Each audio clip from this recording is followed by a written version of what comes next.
Hello hello నాన్న. అమ్మా. ఎలా ఉన్నావురా? ఎలా ఉంటానమ్మా, అలాగే ఉన్నాను. అవునరా, నువ్వు అలాగే ఉంటావు.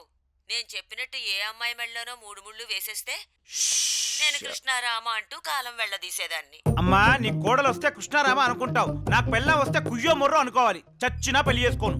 అంటే నేను చస్తే చేసుకుంటావా? అమ్మా, ఎందుకు ఎలా అంటావు? కొన్ని రోజులు ఆగవే, చేసుకుంటాను. ఏంట్రా ఆగేది? నేను ఆగనుగాక ఆగను. ఎంచక్కా అమూల్ మిల్క్ బేబీలా ఉండేవాడివి. ఆ హైదరాబాద్ లో ఏం తాగుతున్నావో ఏం తింటున్నావో డికాషన్ లా తయారయ్యావు. ఇంకొన్నాళ్ళకి అమ్మా, ఏమవుతావో ఏంటో. టార్చర్ పెట్టకమ్మా. పెళ్ళే చేసుకోవాలి కదా, లక్షణమైన అమ్మాయిని చేసుకుంటాను. ఓకేనా? ఇదేనే పద. లక్షణమైన పిల్ల అయితే సరిపోదు, పాప లాంటి పిల్లని చేసుకోవాలి. వచ్చిందే ఎవర్రా? లక్స్ పాప. నువ్వు ఫోన్ పెట్టే.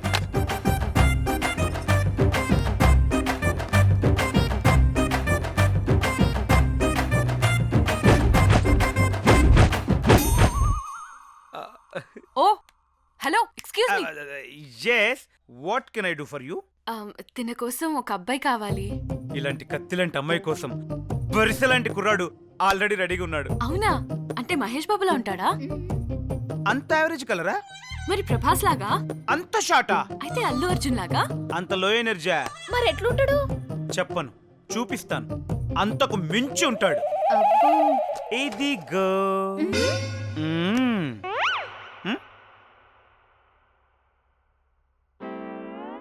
ఇది ఇది నువ్వే కదా? Yeah, it's me. యాక్చువల్ గా ఇంతకుముందు ఒరిజినల్ గా ఇలాగే ఉండేవాడిని, కానీ మన హైదరాబాద్ పొల్యూషన్ ఇంక్రీజ్ అవడంతో మన కలర్ కొంచెం ఇంప్రూవ్ అయింది. నేను కూడా గట్లనే అనుకున్నా. అబ్బా, ఏం అర్థం చేసుకున్నావు? హ్యాండ్ ఎంత స్మూత్ గా. సరే సరే, మీ పేర్ మేడ్ ఫర్ ఈచ్ అదర్ లా ఉంది. నేను దగ్గరుండి మీ పెళ్లి చేస్తాను. కానీ ఒక స్మాల్ ఫేవర్. ఇతను ఎక్కడుంటారో చెప్తారా? వీడి కోసం వచ్చారా? ప్రతి ఒక్కరు వీడి కోసమే వస్తారు. వాడు ఇక్కడ ఎందుకుంటాడు?